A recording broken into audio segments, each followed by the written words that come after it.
श्रीवादरायणीरुवाच एवं ते भगवद्दूता यमदूताभिभाषितम् उपधार्याथ तान् राजन्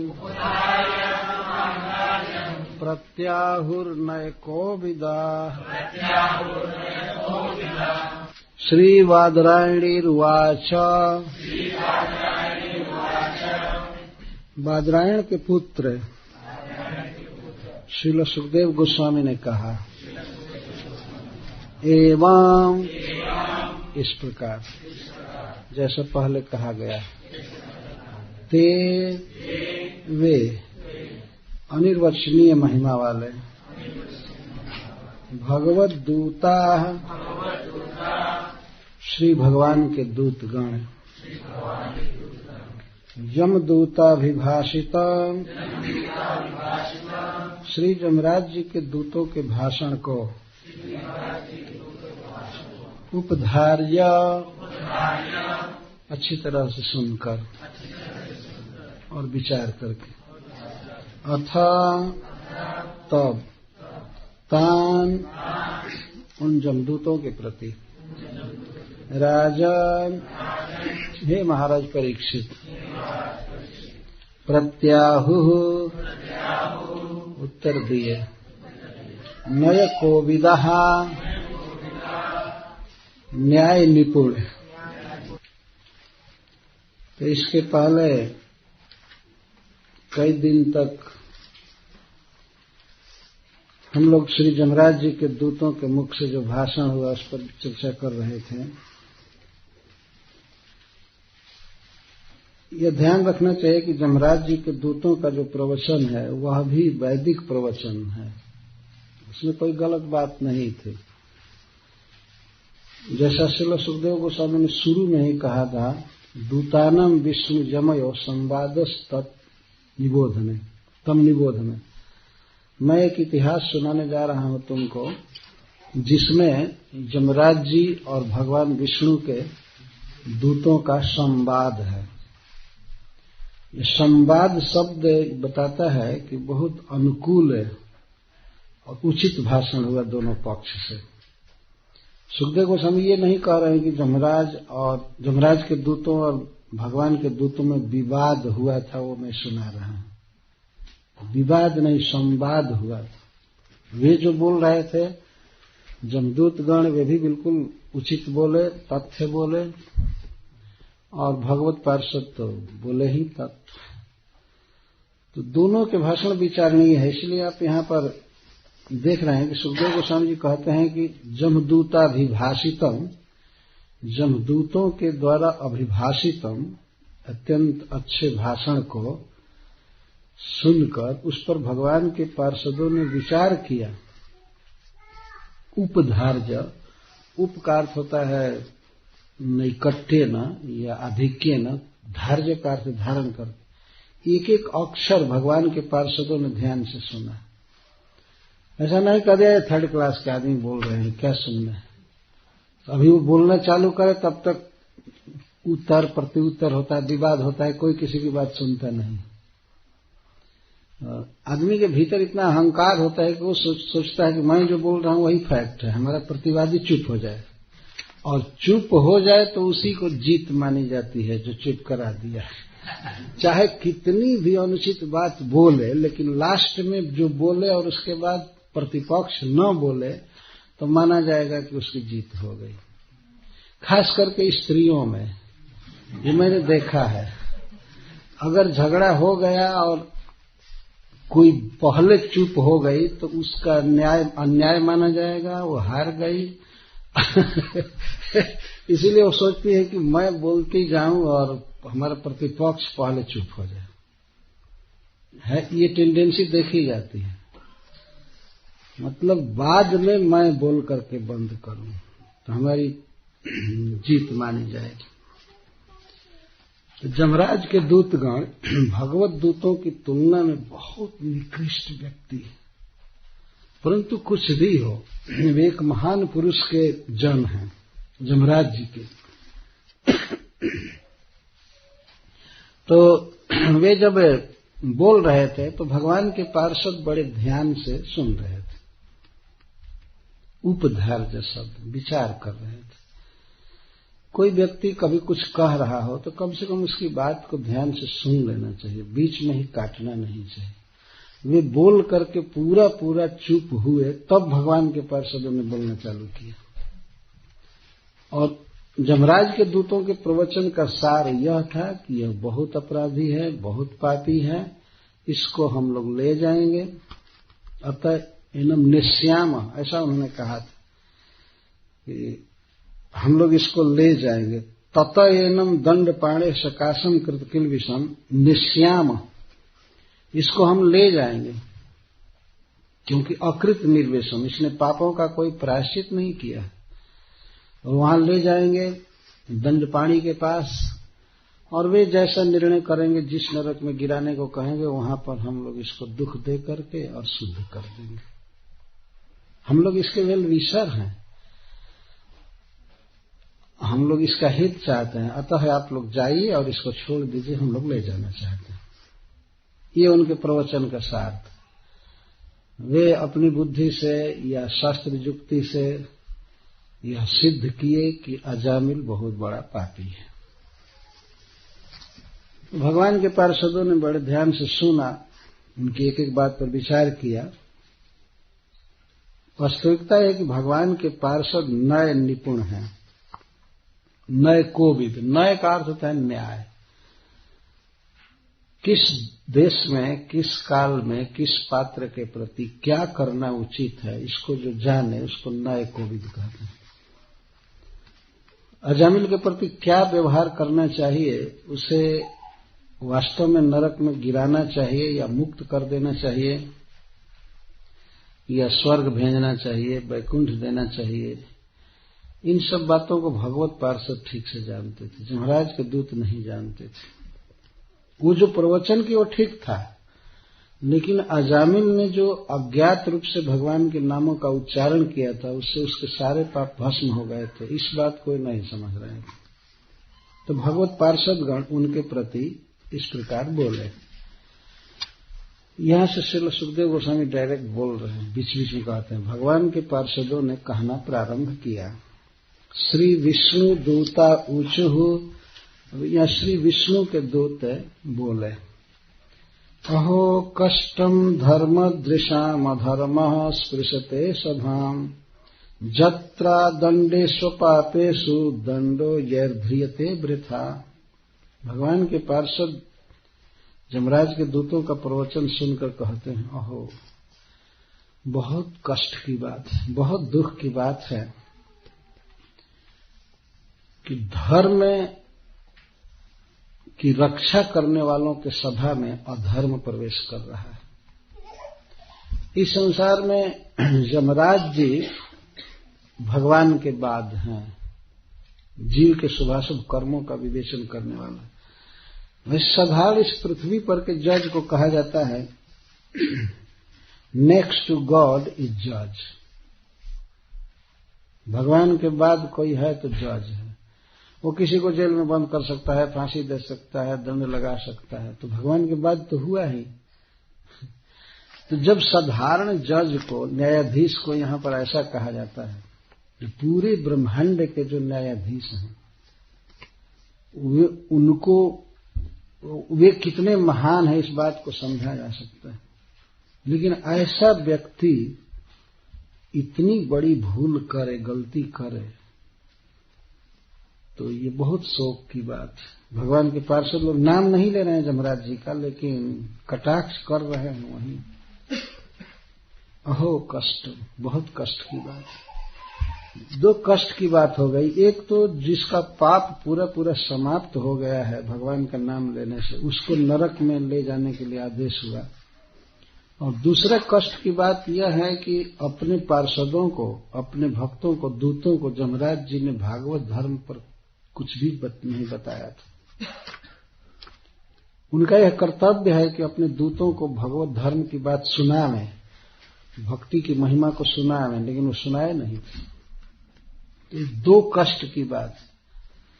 तो धर्म दृशाम, जो धर्मदर्शी हैं, धर्म के नेता हैं, उनके सभा में अधर्म घुस रहा है, अधर्म प्रवेश कर रहा है। यमराज के दूत तो चौंक गए होंगे, क्या अधर्म हो रहा है? एक पापी को नरक में ले जाना यह अधर्म है? वो तो कुछ समझते नहीं थे, और भगवान के पार्षद बहुत दूर की बात कह रहे थे।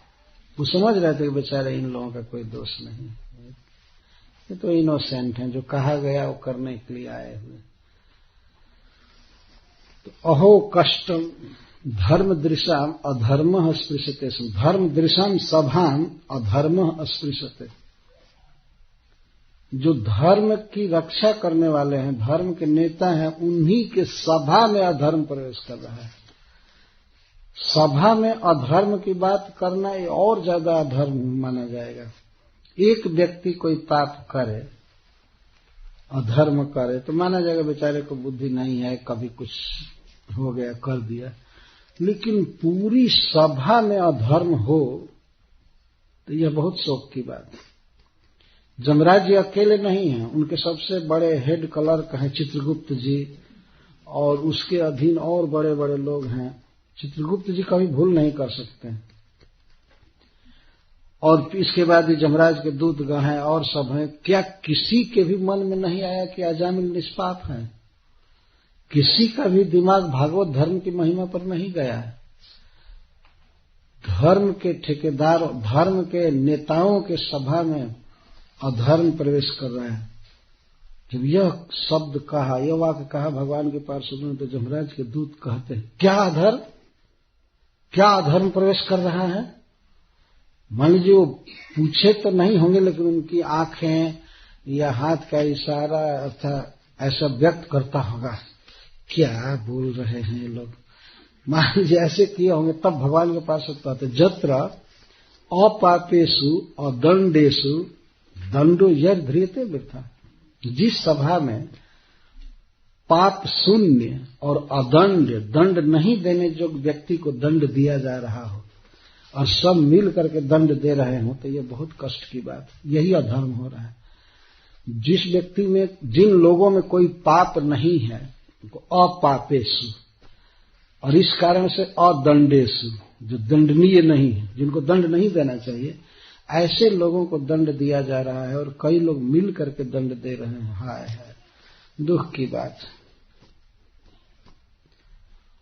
प्रजानां पितरोये च शास्तारः साधवः समाः यदि स्यात्तेषु वैषम्यं कम जानती शरणं प्रजा। बहुत ही शोक की बात है। श्रील प्रभुपाद जी इस अवसर पर समाज के जो अध्यक्ष हैं, नेता हैं, बड़े बड़े लोग हैं, गुरु हैं, उन पर आक्षेप करते हुए कहते हैं इस श्लोक से कि जो प्रजा के पितर हैं, अर्थात माता पिता की तरह पालन करने वाले जो लोग हैं, राजा प्राय ऐसा माना जाता है, राजा या गुरु या लोक नेता कोई भी प्रजा का, शिष्य का, या पिता है तो पुत्र आदि का पालन करने वाला होता है। तो प्रजा के जो पितर हैं, पितर का मतलब है पिता की तरह पालन करने वाले, और समय समय पर शास्ति देने वाले, दंड देने वाले, शिक्षा के लिए दंड देते हैं, जो साधु हैं, सदाचारी हैं, सबके प्रति सम भावना है। और यदि उनमें विषमता आने लगे तो प्रजा किसकी शरण में जाएगी? कम जानती शरणम प्रजा। क्या विषमता कि दंड, जो दंडनीय नहीं है उसको दंड देना, और जो दंड देने लायक है उसको पुरस्कार देना, ये विषमता। कोई वास्तव में पापी अपराध किया है तो उसको दंड दिया जा सकता है, लेकिन कोई पाप नहीं रहा, कोई अपराध नहीं रहा, और फिर भी उसे दंड दिया जाए, तो यह है विषमता। तो यदि प्रजा के पितर जन, शासक जन विषमता करे तो प्रजा किसकी शरण में जाएगी? जमराज जी निर्विवाद एक महान संत हैं, महान पुरुष है, भगवान के प्रतिनिधि हैं, और पापियों को दंड देते हैं उनके पाप के तारतम्य से। जैसे पाप होता है छोटा बड़ा, उसके अनुसार दंड देते हैं। लेकिन आज तो दंड दिया जा रहा है जिसमें कोई पाप नहीं है, उसको पकड़ा जा रहा है। अब प्रजा किसकी शरण में जाएगी? किस पर विश्वास करेगी? यमराज के दूत तो भौचक्का हो रहे हैं कि क्या कह रहे हैं, कुछ समझ में नहीं आ रहा है। और भगवत पार्षद बोल रहे हैं, जब कोई श्रेष्ठ व्यक्ति गलती करता है तो यह और बड़ी गलती है, क्योंकि उसकी देखा देखी अन्य लोग भी वही करते हैं। तो वह स्वयं तो गलती करता ही है और दूसरे लोग भी प्रेरित होकर के उससे या उसको देख करके वही आचरण करते हैं। जब जदाचरति श्रेयान इतरस्तदीहते सजत प्रमाणम कुरुते लोकस्तदनुवर्तते। भगवत पार्षदों का यह कहने का अर्थ है कि यमराज जी गलती कर रहे हैं कि निष्पाप और अदंड व्यक्ति को भी दंड देना चालू किए, तो अन्य जो लोग हैं वो तो यमराज जी के देखा देखी वही चालू करेंगे। तो यह अकेले अन्याय नहीं हो रहा है, समूह में पाप हो रहा है और आगे भी प्रजा का विनाश हो जाएगा इस तरह से। यह भगवद गीता का श्लोक है। जद जदाचरति श्रेयान इतरस्तदीहते। श्रेष्ठ व्यक्ति जो आचरण करता है, जो बोलता है, जो खाता है, जैसे व्यवहार करता है, इतरह का अर्थ जो कनिष्ठ हैं, छोटे हैं, तद ईहते। छोटा व्यक्ति फिर वही करता है। जो देखता है कि बड़ा व्यक्ति कर रहा है, हमारा लीडर ऐसा कर रहा है, तो वह भी वही करता है।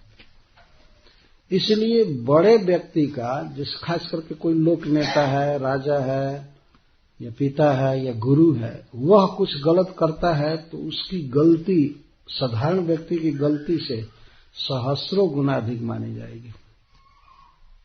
इस तरह से वो दंड का पात्र होता है। क्योंकि इतरस्तदीहते, छोटे लोग वही देख करके काम करते हैं।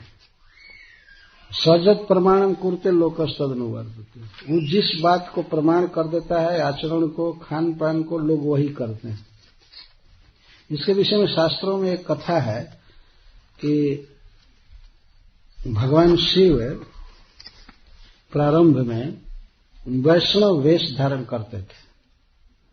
वो तिलक करते थे, कंठी बांधते थे, वैष्णव के वेश में रहते थे, जैसे विष्णु के भक्त रहते हैं। तो भगवान शिव के देखा देखी जितने भी भूत प्रेत दैत्य थे वे सब तिलक करने लगे, सब वैष्णव हो गए। लेकिन उनका आचरण नहीं बदला। वो जैसे पाप करना, दुराचार करना, हिंसा करना, वो सब करते रहते थे। लेकिन शिव जी के वेश को देख करके वे सब तिलक करना, कंठी बांधना और सब शंख का छाप धारण करना इत्यादि सब करने लगे।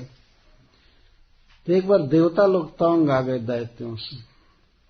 वे भगवान से निवेदन किए कि इनका वध कीजिए, बहुत सता रहे हैं। तो भगवान आए और दैत्यों पर उन्होंने सुदर्शन चक्र छोड़ा। तो सुदर्शन चक्र जा जा करके लौट आता था। वो वैष्णव का वध कैसे करे? अब तक तो दैत्यों का वध किया था, वैष्णव का वध कैसे करे? जो तिलक किया है, कंठी बांधा है और उसका वध करे, लौट आना। तो भगवान समझ गए।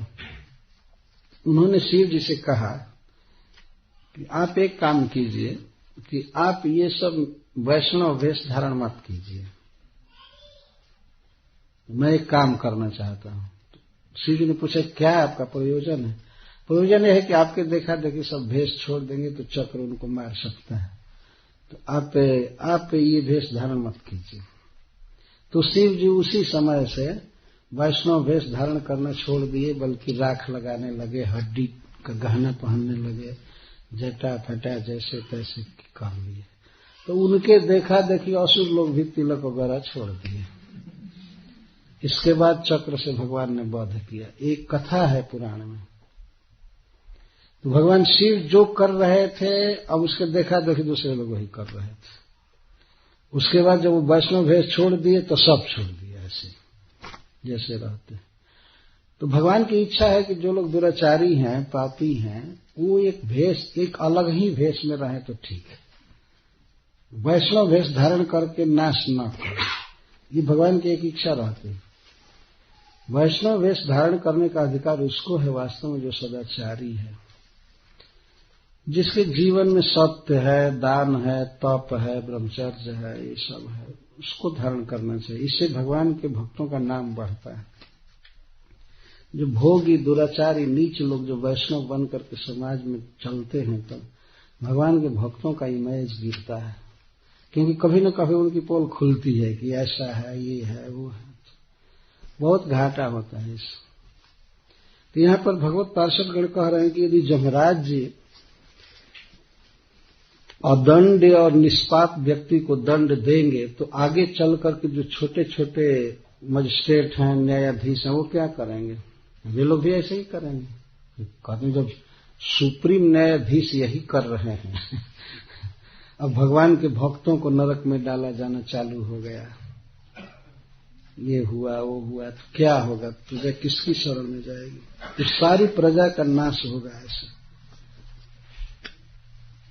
और एक और भी बात कहते हैं कि विश्वासघात के कारण यह बहुत बड़ा पाप है। विश्वस्त घात, जो व्यक्ति विश्वास किया है किसी व्यक्ति पर कि हमारा लीडर है, हमारा गुरु है, हमारा पिता है, हमसे बड़ा है, हम इसकी शरण में हैं तो हमको ठीक पथ से ले जाएगा, और उस व्यक्ति के प्रति वह व्यक्ति विश्वासघात करे, उसके विश्वास का हनन करे, गलत काम करे, उसको ठीक से न ले जाए, तो यह और बड़ा पाप है।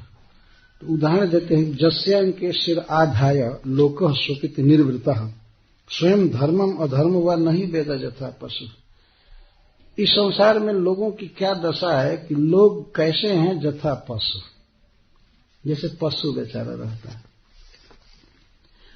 आप लोगों ने देखा होगा, जो लोग भारतवर्ष के हैं, कि पशु किस तरह से अधीन रहते हैं पशु वाले के, पशुपालक के। एक जगह अगर दिन में पगहा में बांध देता है तो बेचारा पशु बंधे बंधे दिन भर पड़ा रहा। पानी देता है तो पीता है, खाना देता है तो खाता है, नहीं तो अधीन है, पड़ा रहता है। इस लोक में मनुष्यों को क्या ठीक है, क्या ठीक नहीं है, क्या धर्म है, क्या अधर्म है, अपने आप ज्ञान नहीं है। जैसे पशु को अपना हित किसमें है, नहीं है, उसको ज्ञान नहीं रहता है। तो पशु पालन करने वाला व्यक्ति उनकी रक्षा करता है, भेड़ों की रक्षा करता है, गायों की रक्षा करता है, रक्षा करता रहता है। ये देखा गया, उसको अपना हित अहित मालूम नहीं। यहां तक कि अगर विष रखा हो किसी बाकेट में तो कोई पशु जाकर के उसे पी लेगा, उसको इतना ध्यान नहीं है कि ये विष पीना हानि करेगा अथवा ये विष है। कभी कभी पशु कुछ बहुत ज्यादा अन्न खा करके मर जाते हैं, केवल अन्न खाने से कई बार मर जाते हैं, सब देखा गया। तो उनको पता नहीं रहता। ऐसे सामान्य पब्लिक को, जनता को ये पता नहीं है कि क्या हमारा कर्तव्य है, क्या अकर्तव्य है। तो श्रेष्ठ लोग जो करते हैं उसके अनुसार वे लोग उनके पीछे होकर के वही काम करते हैं तो पार हो जाते हैं। महाजनो जनगतः सपंथ, बड़े लोग जिस पथ पर चलते हैं, जो बोलते हैं, खाते हैं, करते हैं, वही देख करके करते हैं। तो मान लीजिए जिस पर विश्वास किया गया कि यह व्यक्ति हमारा नेता है, हमको ले चलेगा, लीड करेगा, और वही व्यक्ति यदि ले जाकर के खाई में गिरावे, स्वयं गिरे, तो उसके देखा देखी दूसरे लोग गिर सकते हैं। तो यहां उदाहरण दे रहे हैं, जस्यां के सिराध है। मान लीजिए किसी की गोद में कोई व्यक्ति अपना सिर रख करके और स्वपिति निर्वृता, निश्चिंत सोता है। सिर देने का मतलब है पूरा विश्वास कर जाना, ये हमको ठीक से जीवन का श्रेय प्राप्त कराएगा, हमारा हित करेगा। सिर दे करके किसी की गोद में कोई सो जाए तो फिर जिसके गोद में वो सोया है विश्वास करके, और यदि वह व्यक्ति सघृणा, घृणा का अर्थ है स्नेह, यदि स्नेह है, स्नेह से युक्त है व्यक्ति, तो कैसे उसे द्रोह करेगा? क्या वह व्यक्ति उसके मस्तक को काटेगा? जैसे मां के गोद में बच्चा सोया हुआ है, तो क्या मां कभी बच्चे का गर्दन काटेगी? ऐसा कभी नहीं कर सकेगी। लेकिन आज तो ये चालू हो गया। जनता भगवान की आज्ञा का पालन कैसे करना चाहिए नहीं जानती है, बड़े लोगों के देखा देखी करती है। तो अजामिल को ले लीजिए प्रस्तुत में, तो भगवान के पार्षदों का कहने का अर्थ है कि जो भी हो गलती से जान में या अनजान में इसने भगवान के नाम का उच्चारण किया तो इसका पाप तो कट चुका है। इस बात का ज्ञान धर्मराज जी को तो होना चाहिए ना। जो दुनिया का भगवान है, लीडर है, उसी को इस बात का पता नहीं है, या पता होते हुए भी अन्याय कर रहे हैं। तो जिसके गोद में कोई व्यक्ति सिर रख करके सो रहा है, वह कैसे उसे कृतमैत्रम विश्वास किए हुए और धर्म को नहीं जानने वाले उस व्यक्ति के साथ द्रोह करेगा। विश्रम्भणीयो भूतानां, जिस पर सारे जीव विश्वास करते हैं, वह कैसे विश्वासघात करेगा। विश्वासघात सबसे बड़ा पाप इस संसार में यही हो रहा है। जैसे मान लीजिए कोई गाय है या कोई पशु है, उसको खिलाते हैं, पालन करते हैं, सहलाते हैं, लेकिन बेचारे को ये पता नहीं है कि यह कसाई एक दिन हमको काट देगा। ये विश्वासघात हुआ। एक बार सामने की बात है, हमारे सामने नहीं, एक व्यक्ति हमको सुना रहे थे कि एक बार एक कसाई मुसलमान एक बकरा के साथ था। तो बकरा उसको आकर के अपना प्यार दिखा रहा था, वो उसके शरीर को अपने सींग से खुजला रहा था, उसके पास आता था। ऐसा होता है ना, कुत्ता भी प्रेम से पीछे आ जाता है, सहलाना चाहता है। कोई पशु आता है, सोचता है कि हमको सहलाए।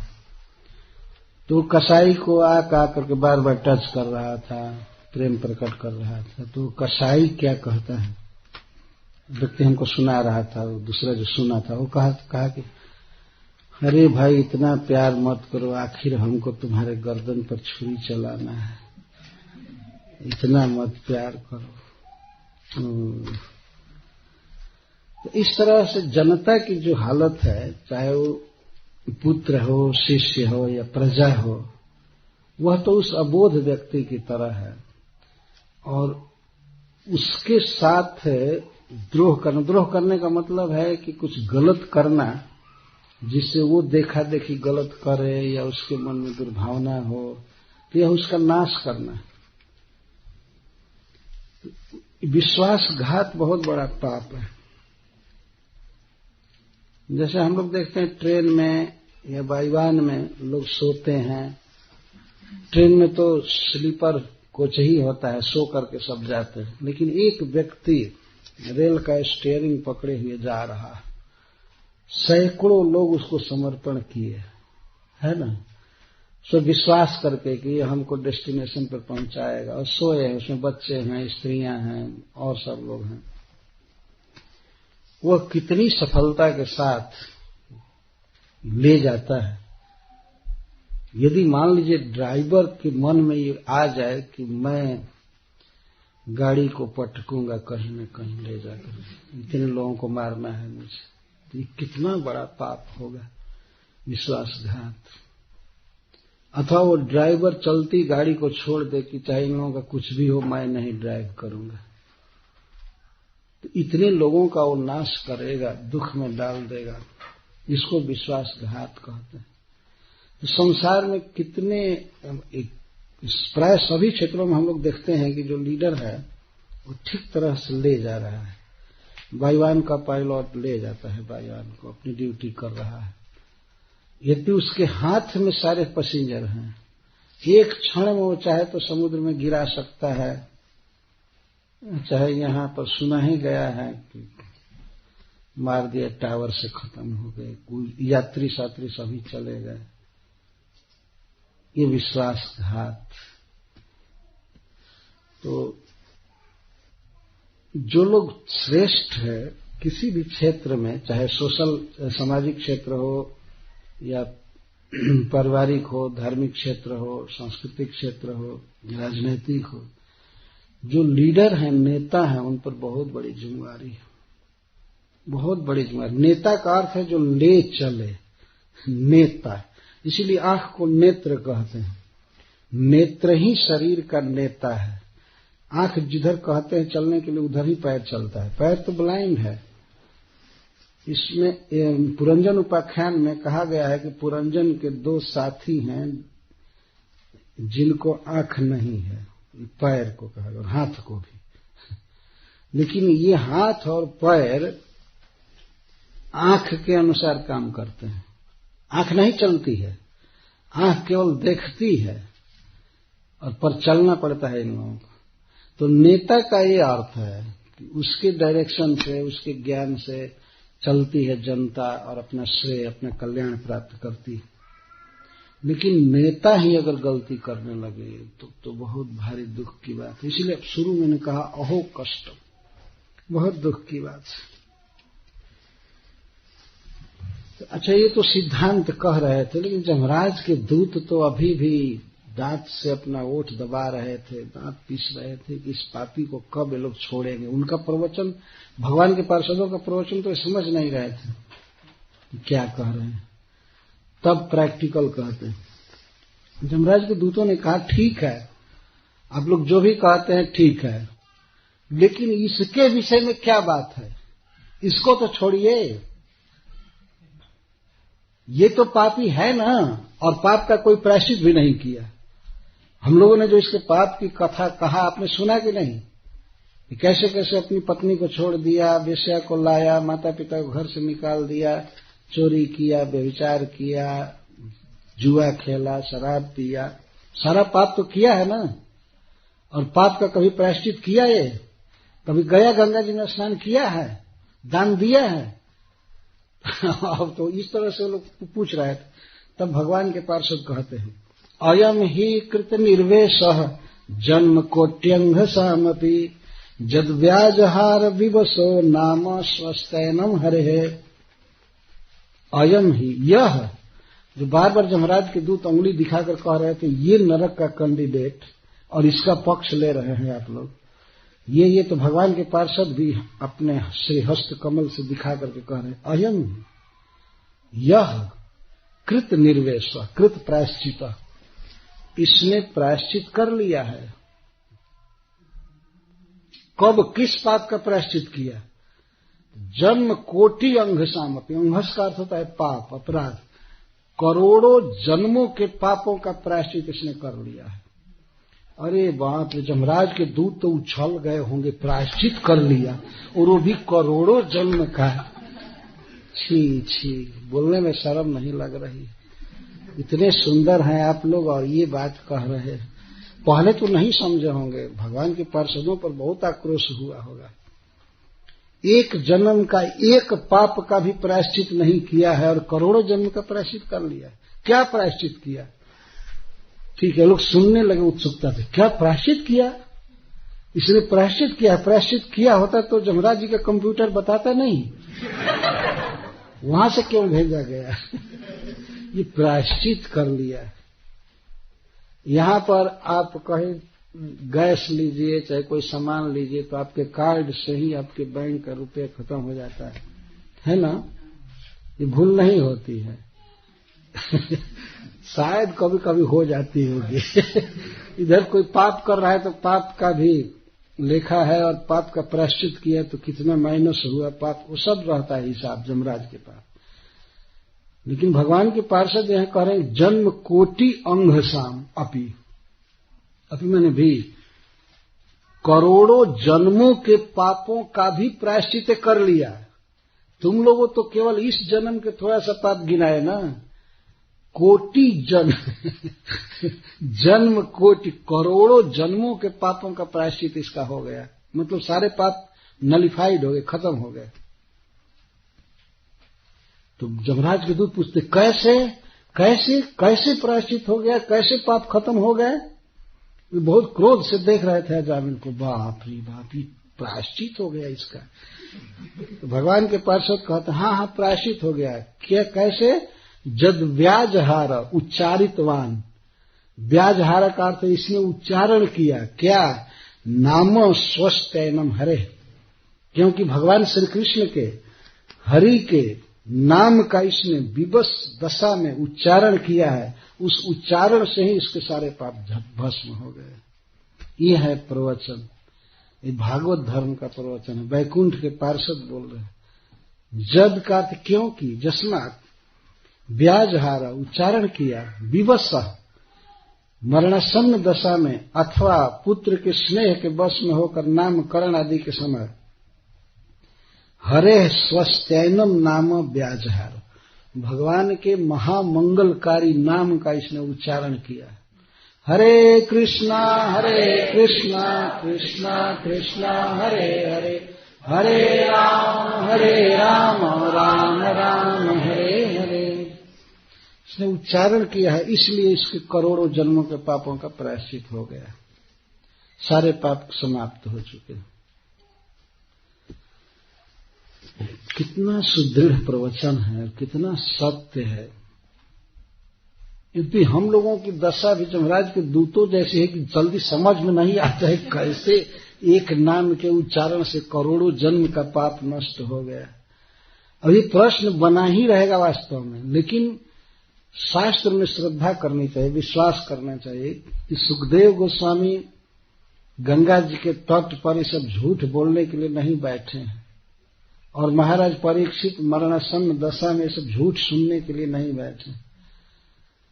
कथा हो रही, सारे ऋषि मुनि भरे हुए हैं, सुखदेव गोस्वामी महाराज के प्रश्न का उत्तर दे रहे हैं, और उत्तर में वे उद्धृत कर रहे हैं वैकुंठ के पार्षदों का प्रवचन।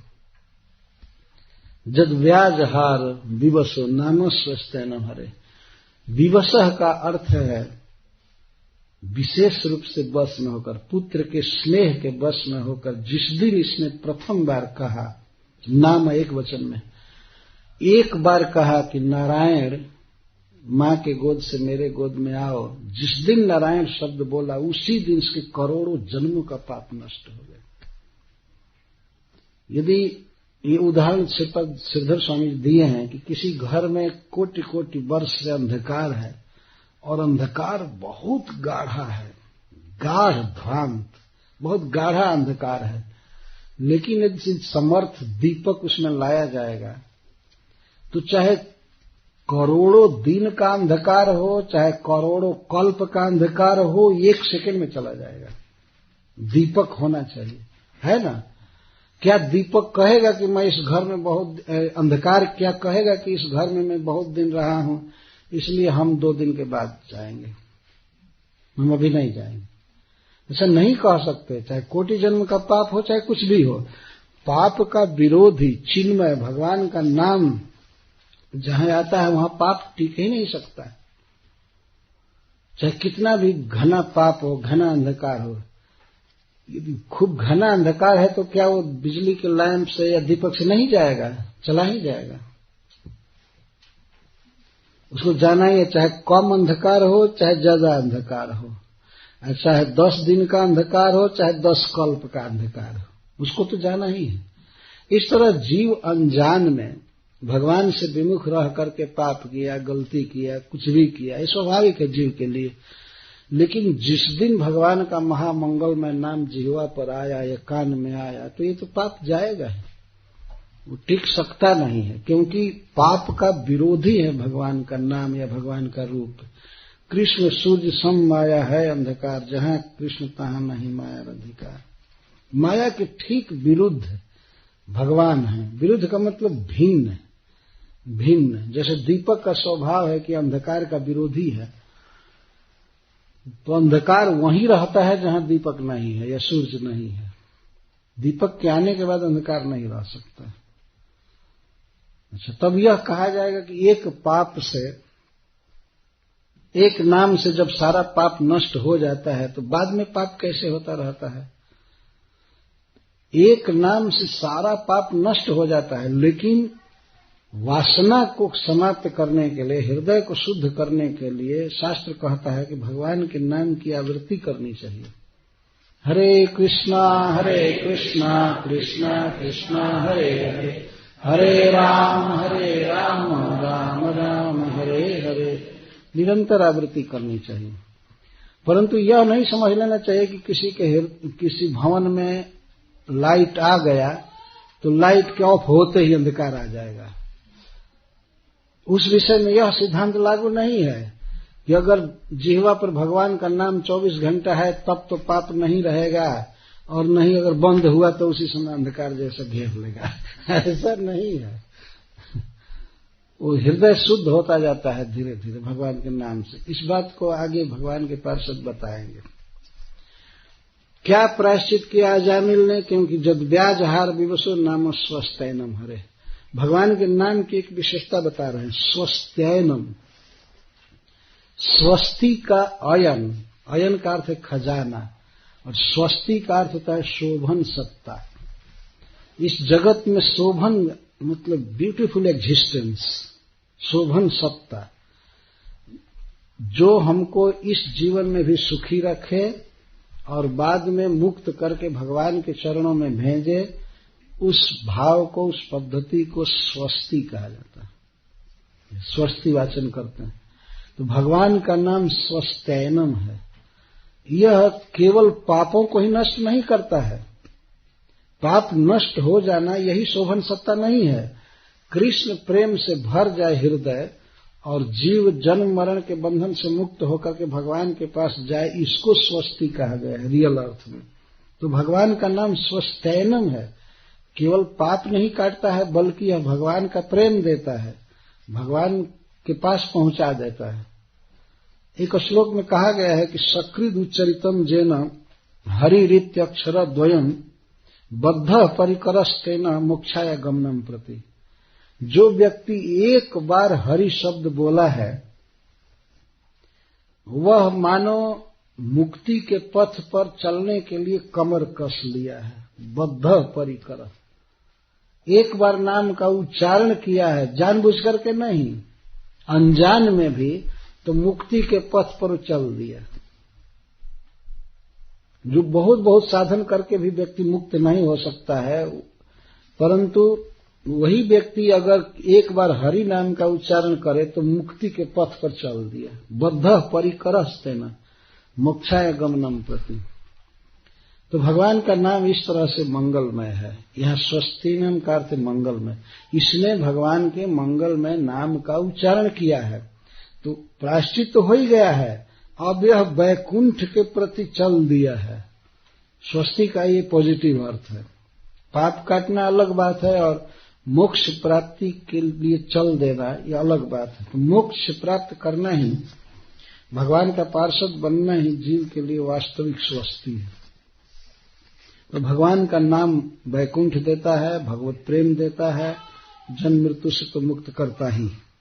तो इसने भगवान के महामंगल में नाम का उच्चारण किया है, इसलिए इसके सारे पाप करोड़ों जन्मों के नष्ट हो गए। तो इस पर जमराज के दूत फिर बहस की, अरे एक बार उच्चारण करने से कैसे इतने बड़े बड़े पापों का प्रायश्चित हो गया, कैसे प्रायश्चित हो गया? हमने भी भगवान नाम की महिमा सुनी है। वे कहते हैं कि भगवान नाम कर्मों में सद्गुण उत्पन्न कर सकता है। जैसे मान लीजिए कहीं स्वीट राइस बना है दूध में, तो उसमें चीनी डाल देने से मीठा लगने लगता है। तो चीनी को ये माना जाएगा कि खीर में सद्गुण पैदा कर दिया, उसको उसका टेस्ट बढ़ा दिया। तो यज्ञ, दान और तप आदि में यदि भगवान का नाम मिला दिया जाए तो उसको ये पूरा कर देता है। जैसे एक श्लोक है कि यस्य स्मृत्या च नामोक्त्या तपो दान जपादिषु न्यूनम संपूर्णताम याति सद्यो बंदितम अच्युतम। जिनकी स्मृति और जिनका नाम उच्चारण यज्ञ की कमी को पूरा कर देता है, तप की कमी को पूरा कर देता है और दान की कमी को पूरा कर देता है, तुरंत ही ऐसे अच्युत की मैं वंदना करता हूं। तो जमराज के दूत ये कह रहे कि ये हम मानते हैं कि किसी कर्म में सद्गुण ला देता है, उसमें स्वारस्य उत्पन्न करता है भगवान का नाम, लेकिन केवल भगवान के नाम के उच्चारण से पाप कट जाए पूरा पूरा, ये तो हम नहीं मानते हैं, हम नहीं मानते।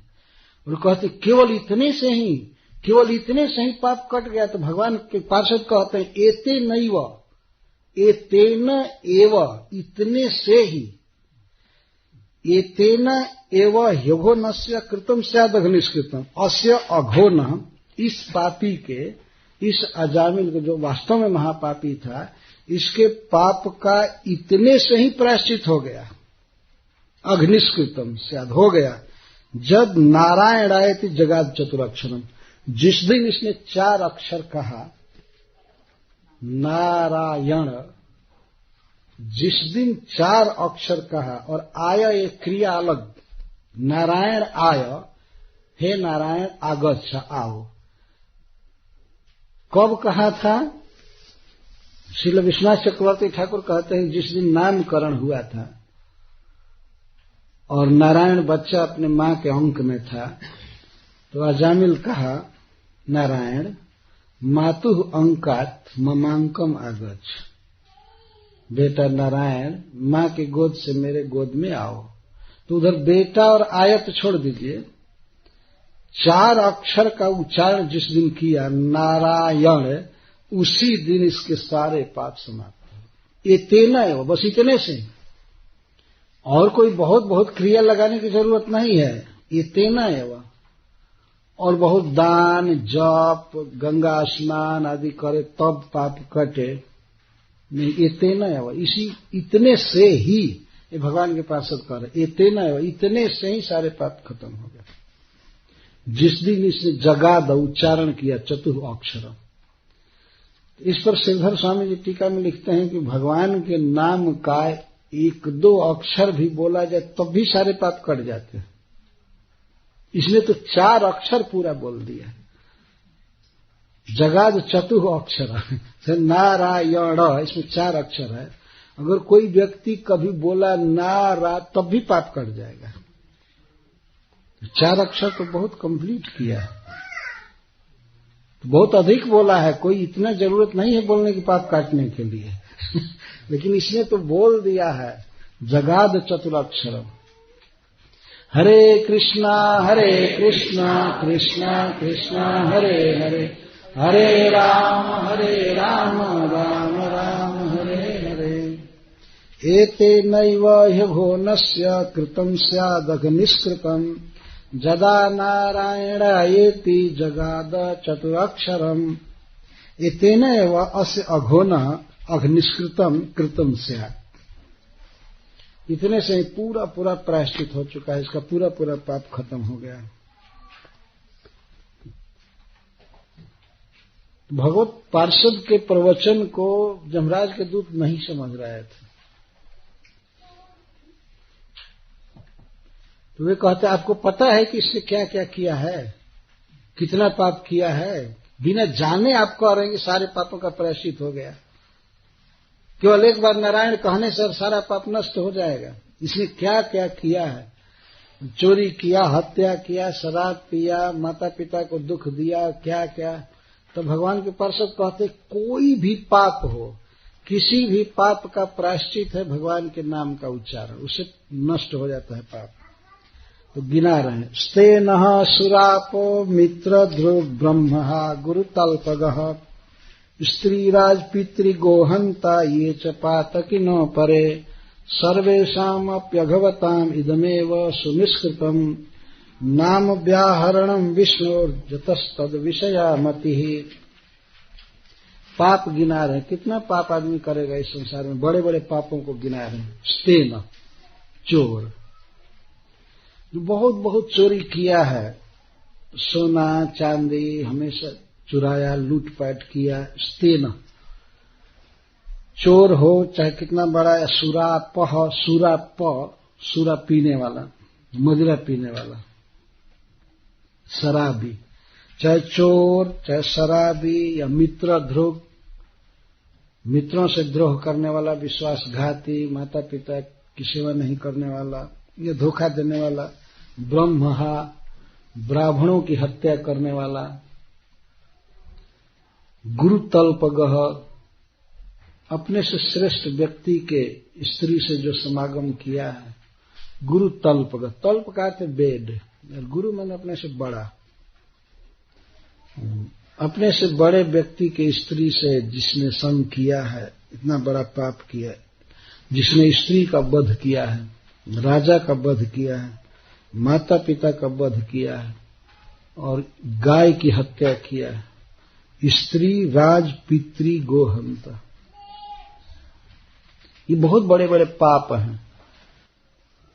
और ये च पातकिनो अपरे, और अन्य जो भी पातकी हैं, जितना भी पाप किए हैं, सर्वेषाम अपि अघवताम, सभी पापियों के लिए इदम एवं सुनिष्कृतम, केवल यही प्रायश्चित है। क्या? नाम व्याहरणम विष्णु, भगवान विष्णु के नाम का उच्चारण, इसी से सारे पाप समाप्त हो जाते हैं। जतस्तद विषयामति, नाम उच्चारण करने का सबसे बड़ा लाभ क्या है, इस विषय में भगवत पार्षद कहते हैं कि भगवान विष्णु की मति नाम उच्चारण करने वाले के प्रति हो जाती है।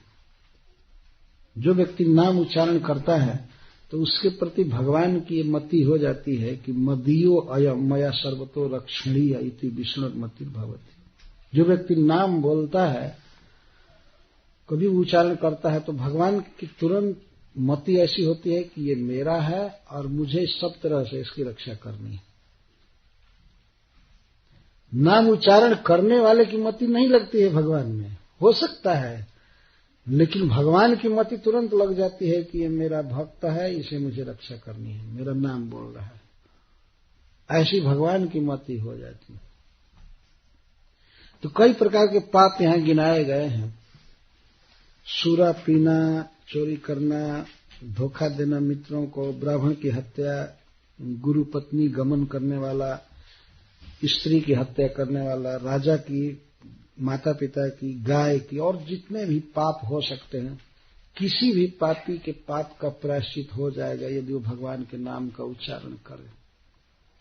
कोई ऐसा पाप नहीं है जो भगवान के नाम के उच्चारण से न कट जाए।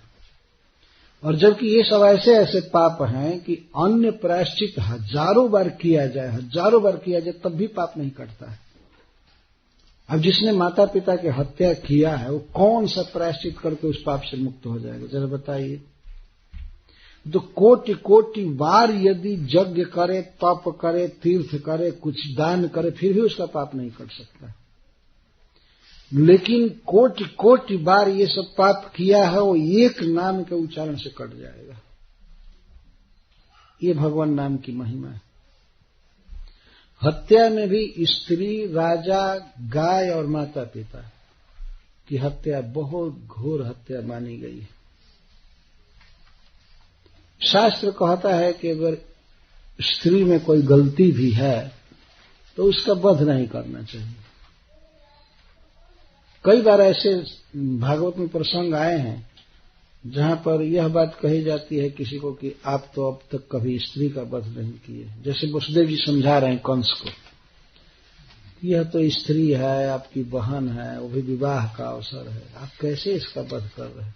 पुरुषों की हत्या तो आपने बार बार की है युद्ध में, लेकिन स्त्री पर हाथ नहीं उठाया है, आज कैसे इसको मार रहे हैं? कई ऐसे प्रसंग है जहां स्त्री समझ करके छोड़ दिया गया। इंद्रदेव पकड़े थे प्रहलाद महाराज की माता को, जो हिरण्यकश्यप तपस्या कर रहा था, तो राजधानी पर आक्रमण किए और सोचे कि हिरण्यकश्यप का तेज, हिरण्यकश्यप का अंश इसके गर्भ में है, इसलिए ले चलो इसको मारो। पहले तो मारना चाहिए स्त्री को, लेकिन तुरंत विचार आया नहीं, स्त्री का वध नहीं करेंगे, इसको पकड़ करके ले चले। जब प्रसव होगा तो इसके बच्चे की हत्या करूंगा, क्योंकि हिरण्यकश्यप का अंश एक दूसरा हिरण्यकश्यप ही तो होगा ना। वही एक अकेले इतना सता रहा है, उसका बेटा जब होगा तो सोचे कि ये इसको मार देंगे, तो ले गए इंद्रदेव। नहीं, इंद्रदेव का ले जा रहे थे तय करने के लिए। नारद जी बीच में छुड़ा दे कि नहीं, ये असुर नहीं है, महाभागवत है, डर मत करो, छोड़ दो। तो स्त्री समझ करके कयाधु का वध नहीं किया तुरंत। श्रील प्रभुपाद जी कहते हैं कि स्त्री से गलती भी हो, कुछ भी हो, तो उसे क्षमा करना चाहिए, वध नहीं करना चाहिए। तो स्त्री, राजा यदि पूरा सक्षम नहीं भी है प्रजा के पालन में, फिर भी वो वध के योग्य नहीं होता। और पितृ, पितृ का अर्थ है पितर, माता पिता। किसी भी स्थिति में वध के योग्य नहीं। लेकिन कोई व्यक्ति पाप किया, माता पिता की हत्या की, ये सब पाप किया। एक व्यक्ति सारा पाप किया, चोरी भी किया, शराब भी किया, मित्रों को धोखा दिया, ब्राह्मण की हत्या किया, गुरु पत्नी के साथ गमन किया, स्त्री की हत्या, राजा की हत्या, पितृ हत्या, गो हत्या, कुछ भी किया कि जो भी भूल चूक उससे हो गई है, पहले हो चुकी है, लेकिन भगवान के नाम के उच्चारण से सारे पाप कट जाएंगे। इतनी शक्ति है भगवान के नाम में। सर्वेषाम अपि अघवताम, सर्वेषाम अघवताम, अघ का अर्थ पाप, समस्त पापियों के लिए सबसे सुंदर प्रायश्चित यही है कि भगवान के नाम का उच्चारण किया जाए। नाम व्याहरणम, नामोच्चारण। हरे कृष्णा कृष्णा कृष्णा हरे हरे, हरे राम राम राम हरे हरे। तो नाम उच्चारण में अगर यह प्रश्न किया जाए केवल उच्चारण करे और भगवान में उसका मन न लगे तो इससे क्या फायदा। तो यहां भगवत पार्षदगण बता रहे हैं कि नाम उच्चारण करने वाले का मन भले कहीं भी हो पर भगवान का मन उसमें आ जाता है। यह तो बहुत बड़ा लाभ हुआ ना। भगवान का मन तो चंचल है नहीं, उनको अपने मन को बस में नहीं करना है। जीव तो जीव है, बेचारा माया में है, कमजोर है, मन कहीं भी चला जाएगा, उसका बस नहीं। लेकिन कोई भी व्यक्ति जब भगवान के नाम का उच्चारण करता है तो भगवान की मति उसमें चली जाती है तुरंत। यह मेरा है और मेरे द्वारा इसकी रक्षा होनी ही चाहिए। ये श्रीधर स्वामी जी टीका में लिखते हैं, ममायम, यह मेरा, मदीयो अयम, यह मेरा है, और मया सर्वतो रक्षणीय इति विष्णुर्मतिर भवति। नाम जापक के प्रति भगवान की मति होती है कि मेरा है और मुझे रक्षा करनी है। जैसे अजामिल के विषय में हुआ, अजामिल अपने पुत्र का नाम लिया लेकिन भगवान की ये मति हुई कि मेरा नाम ले रहा है और मैं रक्षा करूंगा। इस पर एक भक्त ने एक बार हमसे पूछा था, तो भगवान इतना क्यों सेंटिमेंट हो जाते हैं? उनको तो देखना चाहिए कि ये तो पुत्र का नाम ले रहा है उनका नाम ले नहीं रहा है, तो भगवान क्यों रक्षा करते हैं? और क्या कहा जाए, भगवान का स्वभाव है। अब लोक में भी देखिए, किसी का कोई नाम है, कोई व्यक्ति दूर से ऐसे ही नाम ले, उसको पुकारने के लिए नहीं, तभी एक बार ध्यान चला जाएगा मेरा नाम ले रहा है। बाद में पता चलता है नहीं दूसरे तरफ से बोला था ऐसा आ जाता है एक बार ध्यान। तो भगवान को ये भ्रम नहीं होता है, भगवान का ही वास्तव में नाम है नारायण या कृष्ण। बाद में किसी का नाम रखा गया हो तो डुप्लीकेट है, वो ओरिजिनल तो भगवान का नाम है। इसीलिए भगवान का नाम कोई बोलता है तो भगवान की तुरंत मति हो जाती है कि मुझे इसकी रक्षा करनी है, उसमें मन लग जाता है। उसके हित की बात, उसके कल्याण की बात भगवान सोचने लगते हैं। ये सबसे बड़ा लाभ है। इसीलिए जैसे तैसे भी हो भगवान के नाम का उच्चारण होना चाहिए। हरे कृष्णा कृष्णा कृष्णा हरे हरे राम राम राम हरे हरे। कुछ लोग भक्तों को निराश करते हैं, कहते हैं क्या ऐसे हरे कृष्ण कर रहे हैं, मन लगाना चाहिए ना भगवान में। मन तो लगा नहीं है, केवल जीव से हरे कृष्ण कर रहे हैं। तो ठीक है, मन नहीं लगा है तो ये तो शास्त्र कहता नहीं है कि पहले मन लगा लो तब उच्चारण करो, ये तो शास्त्र कहता नहीं है। और हमारा मन लगा है चाहे नहीं लगा है, भगवान हमारा ध्यान कर रहे हैं ना, ये क्या कम है हमारा ध्यान भगवान में नहीं है, लेकिन भगवान का ध्यान पूरा नाम जपने वाले में लग जाता है। वो रक्षा करते हैं, वो कल्याण करते हैं। ये तो बहुत अच्छी स्थिति है। जीव में शक्ति नहीं है कि अपने मन को समाहित करके भगवान के रूप में लगा सके, लेकिन भगवान में तो शक्ति है। जिसका चिंतन करेंगे, जिसको अपना मानेंगे, उसका कल्याण होगा ही। तो भगवान सदा ख्याल रखते हैं, ध्यान करते हैं उस भक्त का जो जप करता है, उच्चारण करता है। यही सबसे बड़ा लाभ है नाम उच्चारण का। भगवान का अटेंशन खींच जाता है। और तीर्थ यात्रा या दान, वेदाध्ययन, यज्ञ आदि करने वाले के प्रति भगवान का अटेंशन नहीं जाता।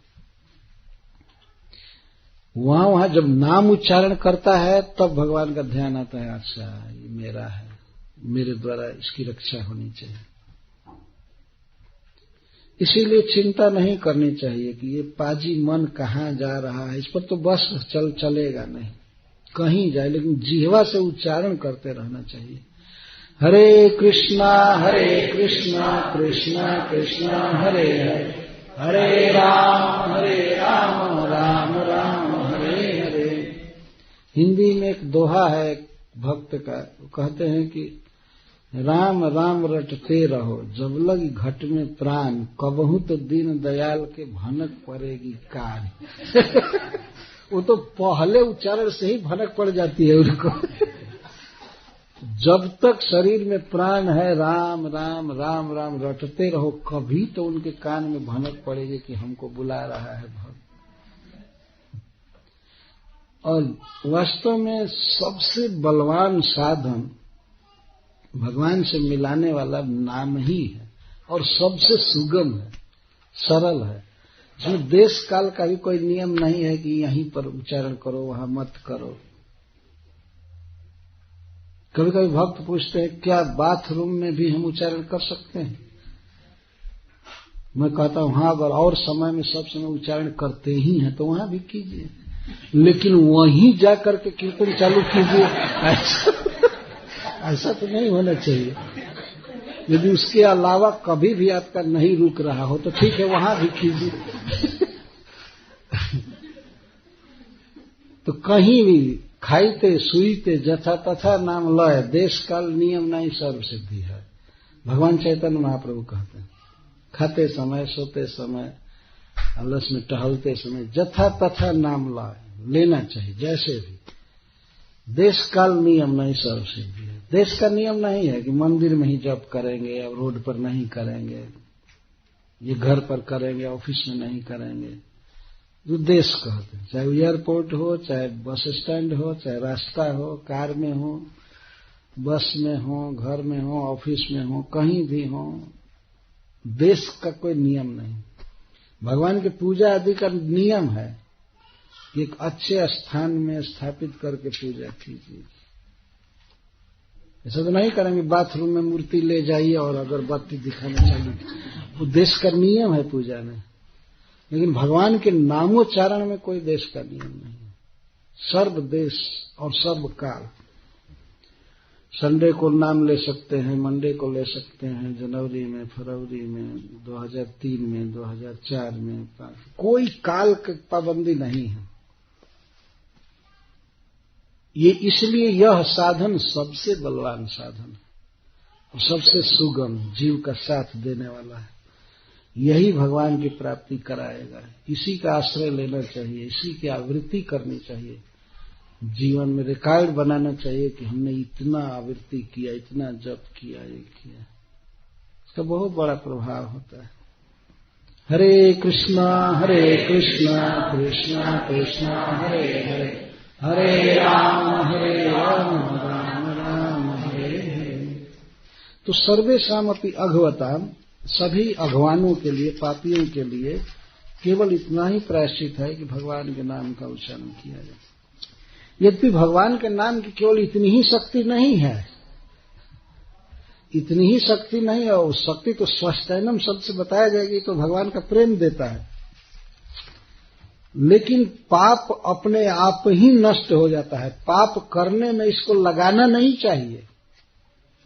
यदि पाप काटने में कोई नाम को लगाता है तो वो भी एक पाप ही, एक अपराध है। जैसे मान लीजिए किसी के पास बहुत बड़ा हाथी है और हाथी कहीं दूर पर है और उसके घर में, उस व्यक्ति के घर में एक चूहा निकला, तो चूहे को मारने के लिए हाथी लेकर के आवे कई माइल से, कई मील से, तो यह उसकी बेवकूफी है। एक चूहा को मारने के लिए हाथी को लगाने की जरूरत नहीं है, तुरंत मर सकता है। चाहे किसी सिंह को लाना कि हमारे घर में एक चूहा है उसको मार दो। तो नाम को पाप काटने में लगाना है, नाम का एक उपहास है, इसकी बेइज्जती है। पर ये नाम का ऐसा स्वभाव है कि पाप अपने आप कट जाता है, वो कटेगा ही। यह बात यहां बताई जा रही है। इसलिए भगवत पार्षदगण कहते हैं कि यही सबसे बड़ा प्रायश्चित है, भगवान के नाम का उच्चारण।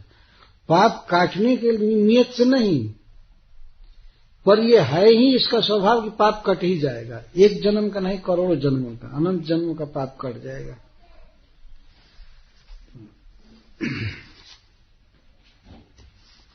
तो इसीलिए कहते सर्वेषामपि अघवताम इदम एवं सुनिष्कृतम। यही सबसे बड़ा अच्छा सुंदर प्रायश्चित है, विष्णु के नाम का उच्चारण। इससे भगवान की मति नामोच्चारक में लग जाती है। और अब नाम उच्चारण के श्रेष्ठत्व का निरूपण कर रहे हैं, किस तरह से श्रेष्ठ है। और जो भी प्रायश्चित है पाप काटने के लिए, वे पापी को उतना शुद्ध नहीं कर पाते। न निष्कृतैरुदितैर्ब्रह्मवादिभिः तथा विशुद्ध्यत अघवान व्रतादिभिः जथा हरेर्नाम पदैरुदाहृतैः तदुत्तम श्लोक गुणोपलम्भकम्। ब्रह्मवादी, वेदवादी मनु महाराज आदि ने पाप को नष्ट करने के लिए अनेक व्रतों का, प्रायश्चितों का वर्णन किया है, ठीक है। लेकिन इन सारे व्रतों को करने से भी अघवान, एक पापी व्यक्ति उतना शुद्ध नहीं हो पाता है। देखिए, व्रत बहुवचन में लिखे गए हैं, प्रायश्चित। न निष्कृतर उदितर ब्रह्मवाद भी, निष्कृति कहते हैं प्रायश्चित को। तो अनेक प्रायश्चित करता है व्यक्ति, व्रत आदि। व्रत में जैसे है तीर्थ स्नान, दान, जप। जप से तात्पर्य जो है अन्य मंत्रों का जप, देवताओं को रिझाने वाला मंत्र आदि जपना। और जो भी है यज्ञ, दान आदि, ये सब, इन सब को करने से अघवान पापी व्यक्ति तथा न विशुद्ध्यति, उतना शुद्ध नहीं होता है। शुद्ध होता है लेकिन उतना शुद्ध नहीं होता है जितना हरे नाम पदैर उदाहृत है, जितना भगवान के नाम के उच्चारण से शुद्ध होता है, उतना ये सब यज्ञ, दान, तप आदि से शुद्ध नहीं होता है, बहुत कम शुद्ध होता है। नाम पदैर उदाहृत है, नाम पद का अर्थ है कि केवल भगवान के नाम का उच्चारण, उसमें नमः, नमामि ये सब लगाने की भी जरूरत नहीं पड़ती है। कुछ ऐसे मंत्र हैं जिनमें आप नमः न लगावें, ओम न लगावें तो फल नहीं दे पाते हैं ठीक से, उसको अधूरा माना जाता है। लेकिन भगवान का नाम ऐसी वस्तु है कि केवल नाम का उच्चारण किया जाए, उसमें श्री लगाना, नमः लगाना भी अपेक्षित नहीं हो, पूरा नाम पद ही का ये अर्थ। और नाम उच्चारण से सबसे बड़ी विशेषता, सबसे बड़ा लाभ क्या होता है कि उत्तम श्लोक गुणोपलम्भकम, भगवान के नाम में भगवान के बहुत से गुण रखे हुए हैं। जैसे कृष्ण नाम का अर्थ है परम आकर्षक, तो परम सुंदर है, परम धनी है, परम विद्वान है।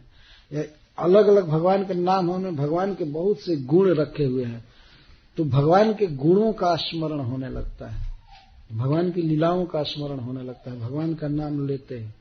जैसे मान लीजिए भगवान का एक नाम है गिरधारी।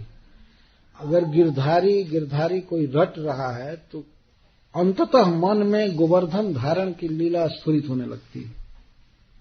कालिय दमन कोई शब्द कहे तो कालिय के फणों पर किस तरह भगवान कृष्ण नृत्य किए, ये सब लीलाएं अपने आप आने लगती हैं।